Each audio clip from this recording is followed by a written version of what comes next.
Hello everyone, welcome to channel Prabhavi competition hub. तो आज के इस वीडियो में बात करेंगे पॉलिटी का नेक्स्ट टॉपिक। तो चलिए स्टार्ट करते हैं।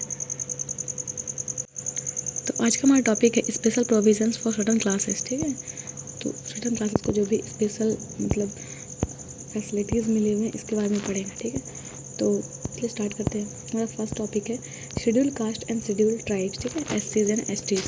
तो फर्स्ट क्वेश्चन है which part of the Indian constitution deals with the special provisions related to schedule caste, schedule tribe, Anglo Indians and backward classes.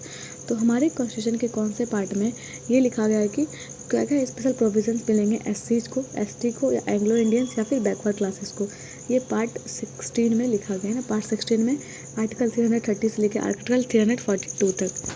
Which article of the Indian Constitution provides for reservation of seats for scheduled caste and scheduled tribes in the House of the People?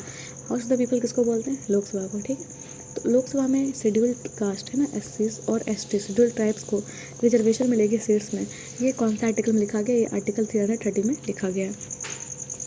Which article of the Indian Constitution provides for establishment of National Commission for Scheduled Caste? तो कौन से article के through national Commission for Schedule cast एक commission का establishment हुआ था? ये article 338 के अंडर हुआ था। ठीक है, which article of the Indian constitution provides for the establishment of national Commission for schedule tribes? और कौन सा आर्टिकल के through national Commission for schedule tribes means NC/ST का एस्टेब्लिशमेंट हुआ था? तो आर्टिकल 338A के अंडर। फिर है which article of the Indian constitution provides for reservations to schedule caste and schedule tribes? तो कौन सा आर्टिकल में शेड्यूल कास्ट और शेड्यूल ट्राइब्स के रिजर्वेशन के बारे में बात की गई है? तो आर्टिकल 341 में। विच amendment replace the one member system with multi member national Commission for Schedule caste and schedule tribes? तो पहले क्या होता था कि उस कमीशन में बस एक ही मेंबर होते थे। ठीक है, तो उसको बोलते थे हम लोग वन मेंबर सिस्टम। लेकिन अभी क्या है कि मल्टी मेंबर मतलब बहुत सारे मेंबर्स हो सकते हैं उस कमीशन में। ये किससे हुआ? ये 65th कॉन्स्टिट्यूशनल अमेंडमेंट एक्ट 1990 के से इस प्रोविजन को लाया गया। ठीक है, फिर which article of the Indian constitution deals with special provisions with regards to scheduled tribes? तो शेड्यूल्ड ट्राइब्स को जो भी स्पेशल प्रोविजंस दिए गए, ठीक है, ये कौन सा आर्टिकल के थ्रू दिए गए? आर्टिकल 342 में अंदर। Which article of the Indian constitution grants government to make special laws with regards to the specially backward classes, scheduled caste and scheduled tribes? तो कौन सा आर्टिकल का इंडियन कॉन्स्टिट्यूशन का जो कि गवर्नमेंट को ये पावर देता है कि वो स्पेशल लॉज बना सकता है with regard to backward classes? ठीक है, उनको अपलिफ्ट करने के लिए, या फिर SCs को अपलिफ्ट करने के लिए, या फिर STs को अपलिफ्ट करने के लिए ये आर्टिकल 15 क्लॉज 4 में दिया गया है। ठीक है, which article of the Indian constitution deals with reservation in government job for socially backward classes? तो कौन सा आर्टिकल में ये प्रोविज़न है कि जो भी गवर्नमेंट जॉब्स होंगे, ठीक है, उसमें जो भी सोशली बैकवर्ड क्लासेस हैं जैसे कि SC, ST या फिर OBC नॉन क्रीमी लेयर, ठीक है, उनको क्या हुआ कि कुछ रिजर्वेशन दिया जाएगा जॉब्स में। ये आर्टिकल 16 क्लॉज 4 में लिखा गया है। Who is empowered to specify as to what caste or tribe in each state and UTs are to be treated as the scheduled caste and scheduled tribes? तो कौन से किस अथॉरिटी को ये पावर मिला हुआ है कि कौन से लोग हैं जो कि SC में आएंगे, कौन से लोग जो ST में आएंगे, चाहे वो स्टेट हो या UT में? ठीक है, तो वो डिसाइड कौन करेंगे? वो प्रेसिडेंट डिसाइड करेंगे। When was the first National Commission of Scheduled Caste and Tribes established? तो पहला नेशनल कमीशन शेड्यूल कास्ट और शेड्यूल ट्राइब के लिए कब इस्टेब्लिश किया गया था? तो ये इस्टेब्लिश किया गया था अगस्त 1978 में। How many members are there in National Commission for Schedule Caste? तो National Commission for Schedule Caste में कितने मेंबर्स हैं? ये तो 5 मेंबर्स होते हैं। ठीक है, who is empowered to include और एक्सक्लूड एनी कास्ट, रेस और ट्राइब फ्रॉम प्रेसिडेंशियल नोटिफिकेशन? तो किसको ये पावर है कि कोई भी अगर शेड्यूल कास्ट है, शेड्यूल ट्राइब है, ठीक है, उनको उस लिस्ट से हटाया जा सकता है? ये पार्लियामेंट उनको हटा सकती है। How many seats have been reserve for the schedule caste in the Lok Sabha? तो लोकसभा में शेड्यूल कास्ट के लिए कितने सीट्स को रिजर्व किया गया है? तो 84। कितने? 84। ठीक है, आगे बढ़ते हैं। Who is empowered for imposition and realization of collective 5 under SC and ST Prevention of Atrocities Act 1989? तो जो भी मतलब SC और ST के मतलब कोई भी लॉ है उसको इम्पोज करना है, ठीक है, या फिर उनके लिए कोई भी प्रोविज़न बनाना है, ठीक है, तो ये कौन से, ये कौन अथॉरिटीज़ में ज़्यादा पावर है इसके पास? तो वो स्टेट गवर्नमेंट के पास ज़्यादा पावर है। ठीक है, how many seats are reserve for schedule tribes in Lok Sabha? और लोकसभा में शेड्यूल ट्राइब्स के लिए कितने सीट्स रिजर्व हैं? तो 47। शेड्यूल कास्ट के लिए कितने? 84। ठीक है, Whom did President consult before specifying any caste or tribe as scheduled caste and scheduled tribes in any state or UTs? जैसा कि हम लोग देखें कि अगर कौन सा कास्ट ST होगा, कौन सा ST होगा, ये डिसाइड कौन करेंगे? प्रेसिडेंट, ठीक है। लेकिन प्रेसिडेंट अपने मन से तो नहीं करेंगे, ये उस पर्टिकुलर स्टेट या फिर UT के गवर्नर से कंसल्ट करके उसको ये मतलब ये डिसीजन लेंगे, ठीक है। In which house of Parliament there is no caste based reservation? तो कौन से हाउस में कास्ट बेस्ड कोई भी रिजर्वेशन नहीं है? मतलब जैसे कि लोकसभा में देखा कि SC को सीट्स कुछ रिजर्व है, ST के लिए कुछ रिजर्व है, ठीक है। लेकिन राज्यसभा में ऐसा कोई प्रोविज़न नहीं है। What types of bodies are National Commission for Scheduled Tribes and Schedule Caste?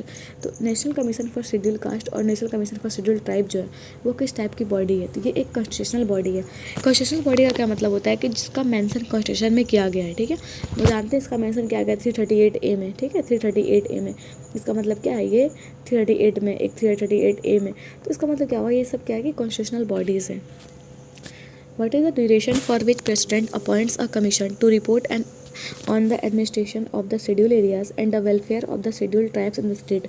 तो कितने टाइम के अंदर अंदर प्रेसिडेंट को है ना, प्रेसिडेंट को एक रिपोर्ट सबमिट करना होता है कि वो लोग जो स्टेट के कमीशन है, national Commission for scheduled caste और शेड्यूल्ड ट्राइब है, वो कैसे वेलफेयर के लिए काम कर रहे हैं या फिर कैसे अपलिफ्टमेंट के लिए काम कर रहे हैं, ठीक है, शेड्यूल्ड कास्ट और शेड्यूल्ड ट्राइब के लिए।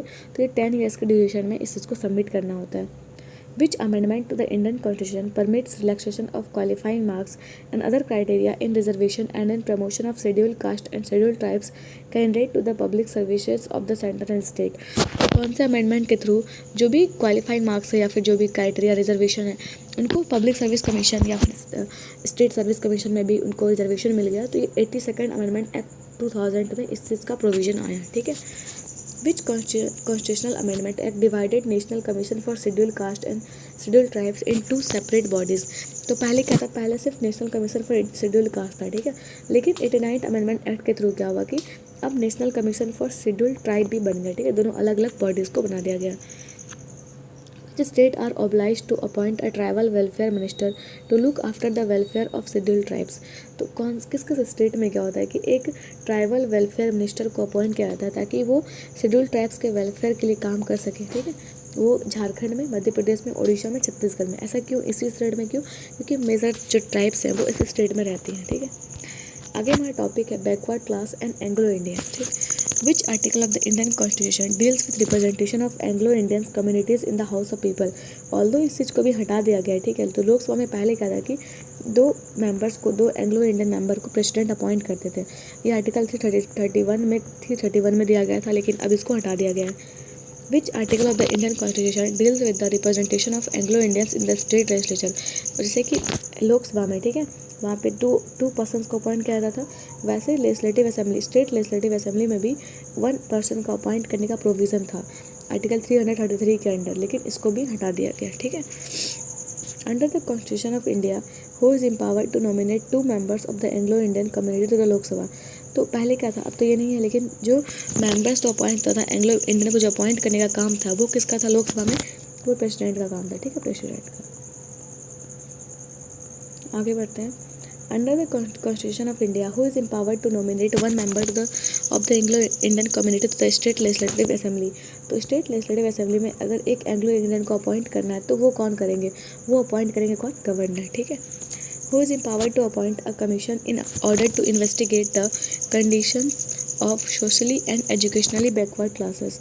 तो कौन एक किसको ये पावर दिया गया है कि अगर वो चाहे तो एक कमीशन को कॉन्स्टिट्यूट कर सकते हैं for the educationally backward classes, ठीक है, या फिर सोशली बैकवर्ड क्लासेस? तो ये पावर प्रेसिडेंट को है। Which article of the Indian Constitution deals with the appointment of a commission to investigate conditions of backward classes? तो जो भी बैकवर्ड क्लासेस के लिए क्या क्या मतलब एक क्राइटेरिया होगा कि वो लोग बैकवर्ड क्लासेस में आएंगे, ये कौन सा आर्टिकल में दिया गया है, ठीक है। तो ये आर्टिकल 340 में दिया गया है। Which constitutional amendment act give constitutional status to backward class commission? तो बैकवर्ड क्लास कमीशन जो है, बैकवर्ड क्लास कमीशन, इनको एक कॉन्स्टिट्यूशनल बॉडी का दर्जा दिया गया किस अमेंडमेंट के थ्रू? तो ये 102वां कॉन्स्टिट्यूशनल अमेंडमेंट एक्ट 2018 में, ठीक है। When was the first backward classes commission appointed? तो पहली बार फर्स्ट जो बैकवर्ड क्लासेस कमीशन है ये कब अपॉइंट किया गया? तो 1953 में, ठीक है, 1953 में। Who headed the first backward class commission.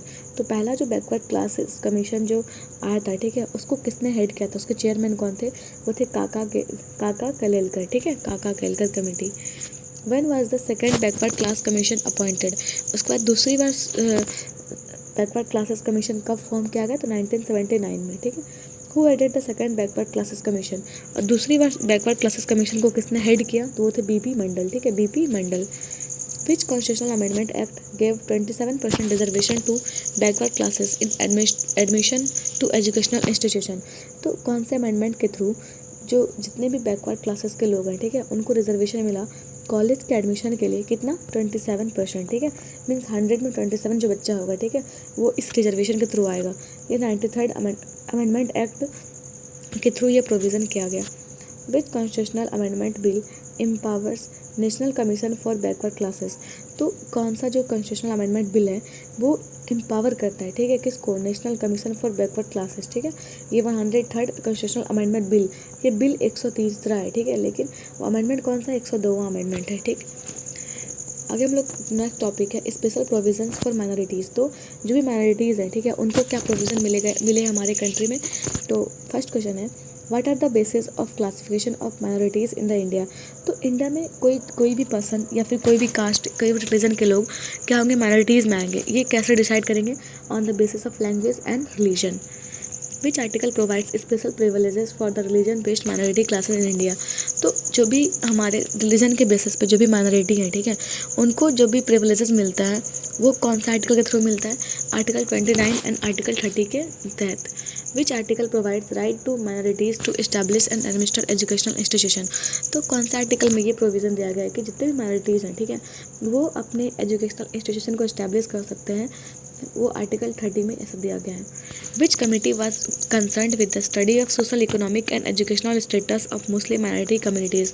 तो कौन सी कमेटी को अपॉइंट किया गया था ताकि वो जितने भी मुस्लिम्स हैं, ठीक है, तो हमारे मुस्लिम जो हमारे कंट्री में वो माइनॉरिटी में आते हैं, ठीक है, तो इनका जो सोशल इकोनॉमिक और एजुकेशनल स्टेटस है उसको चेक करने के लिए कौन सी कमेटी लाया गया था, वो था सचर कमेटी, जो कि मार्च 2005 में इसको अपॉइंट किया गया था, ठीक है। तो आई होप आपको समझ में आया होगा, ठीक है। तो हम लोग नेक्स्ट वीडियो में पढ़ेंगे लोकल सेल्फ गवर्नमेंट के बारे में। तो thank you so much, video को लाइक करिए, चैनल को सब्सक्राइब करिए। Thank you so much and have a nice day.